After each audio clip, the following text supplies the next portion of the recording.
appelle ça la chambre secrète. La chambre secrète, pourquoi il y a ces deux portes-là? Pourquoi il y a ces deux portes?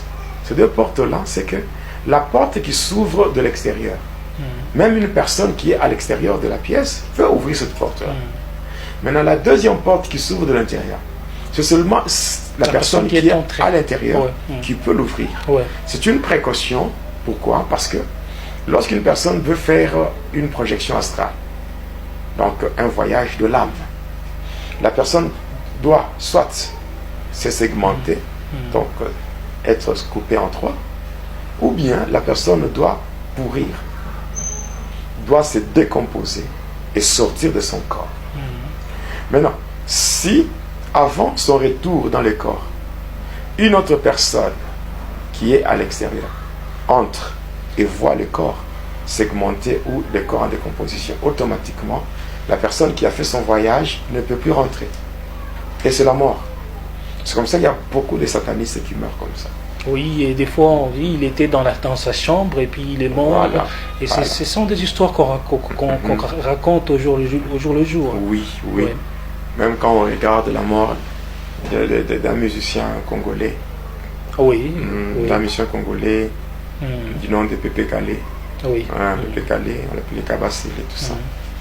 Il y avait un orchestre, c'était comme encore l'Empire Bakuba. Oui, c'était toujours dans ces mêmes circonstances-là qu'il avait trouvé la mort. Voilà. C'était une parenthèse que j'ai ouverte et je la ferme déjà. Et voilà. Lorsqu'il avait ouvert cette fois-là, nous étions entrés. Arrivé dans la chambre, il ferme comme d'habitude, mais arrivé dans la chambre, là, j'étais étonné. Étonné comment? J'avais trouvé là-bas, il y avait une sœur. Une sœur qui s'appelait, je pense, Adèle.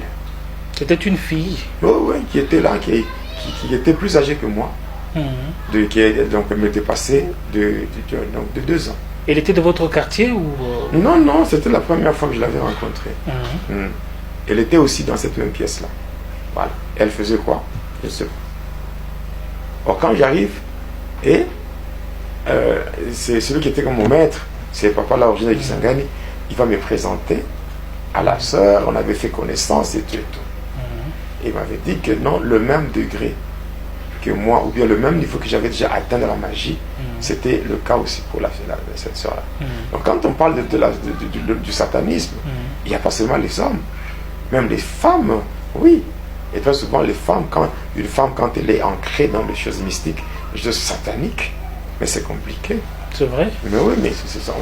Elles ont toujours été animées d'un cœur là trop dur. Et elles font plus du mal que les hommes. Bon, pas tellement, mais le problème c'est qu'une femme, quand elle est dans le satanisme, vraiment, elle est prête à tout. Prête à tout. Voilà. Après cette présentation-là, c'est comme ça que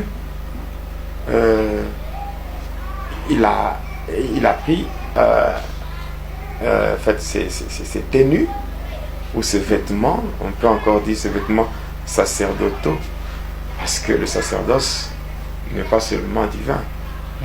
Il y a aussi le sacerdoce dans la sorcellerie. Donc il a pris une soutane, il a porté, au-dessus il avait mis le chasuble, après au-dessus il a mis l'étole, il a mis une étole de couleur rouge, donc comme un prêtre qui veut célébrer une messe. Alors après il avait mis sur la table de bougies, il avait allumé par des incantations. Après, que je vais voir, il prend un carton. Et ce carton, il va le mettre au-dessus de la table. Et puis, il ouvre le carton. Il demande à Adèle d'apporter un vase. Après, il ouvre le carton. Et de là, il fait sortir un enfant. Il fait sortir un bébé. Oui. D'où est-il venu cet enfant-là? Bon, il avait volé quelque part. C'est pour ça que j'ai toujours insisté, je continue à insister. Il faut que Dieu frappe nos ennemis d'aveuglement. Peut-être quelque part, il y avait une maman qui cherchait son bébé. Le bébé avait disparu. Il y a beaucoup de gens qui volent le bébé, qui volent les enfants. Pour des cérémonies. Pour des cérémonies occultes. Occultes. Oui. Donc c'est comme ça. Il y a certaines mamans qui laissent les enfants jouer en désordre. Et tout. En Afrique, c'est compliqué. Mais quelqu'un peut passer par là. Le bébé, on l'avait. J'ai vu le bébé. Ce bébé, on l'avait tiré du carton. Il pouvait avoir quel âge le bébé? Combien de mois ou il pouvait avoir même, je peux dire, même 6 mois. Wow. Bien habillé, un costume bébé, tout ça. Ouais. Mais j'avais vu, et ce monsieur, qu'est-ce qu'il avait fait? Comment il a déshabillé l'enfant, il a poussé le carton, il a jeté ça de côté, il a pris le vase là, et il a mis là l'enfant. Il tire, donc il ouvre le tiroir, et de là il fait sortir un couteau. Et il prend le bébé qui était là, bien allongé dans le bébé ne pleurait pas? Non, au début le bébé ne pleurait pas. Il était en vie, il était en train de se mouvoir. Et moi je voyais ça. Et curieusement, il met le bébé là. Il met le bébé. Et il va maintenant fixer entre les 2 yeux. Et c'est là qu'il va introduire le couteau.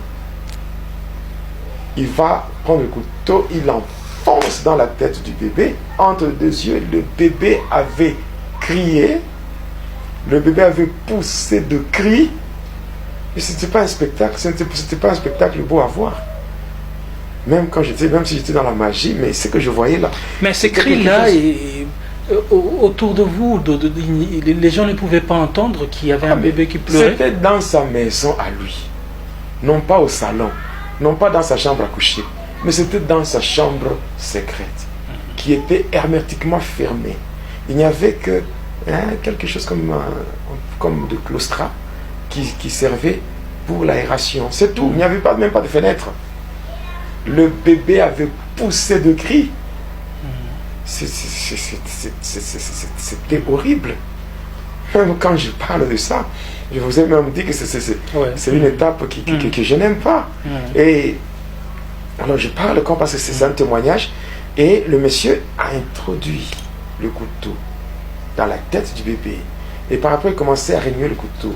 Commençait à faire tourner le couteau comme ça. Et le bébé avait rendu l'âme. Et par après, il retire le couteau, il prend le bébé, il va maintenant le retourner comme ça, de sorte que le sang du bébé sortait à partir de là, de cette plaie, et le sang tombait dans le vase, pour que ça remplissait tout ce vase-là. Voilà. Et vous étiez juste là en train On était de part et d'autre, on était là comme des acolytes en train de voir ce qu'il faisait. Et il faisait ça, et après, et puis, il me regardait quand il fait ça, il regardait de tous les côtés pour voir notre réaction. Ouais, vous êtes dans cette pièce-là. Vous êtes dans cette pièce-là. Donc il n'y a même pas une pensée là qui pouvait venir. Vous voyez, là-bas, il y a des têtes de gens, il y a des squelettes à côté, et puis vous êtes là. Vous êtes en train de tuer un bébé. Vous êtes là obligé de suivre, de regarder. Tout. Même pas une pensée pour dire maître, arrêtez de tuer le bébé. J'ai dit merci au Seigneur, vraiment. J'ai dit vraiment merci au Seigneur pour m'avoir tiré de là. Ouais, pour m'avoir tiré de là, vraiment.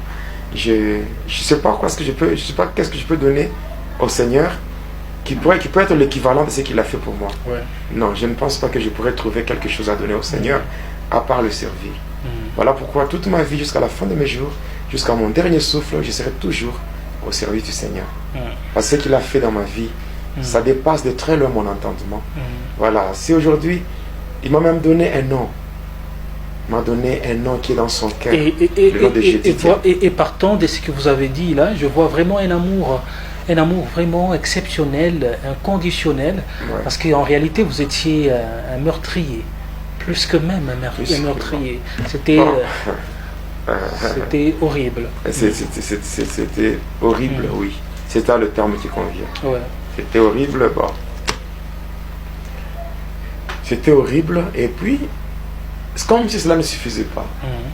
Il a encore pris un plateau. Il l'a mis là-bas.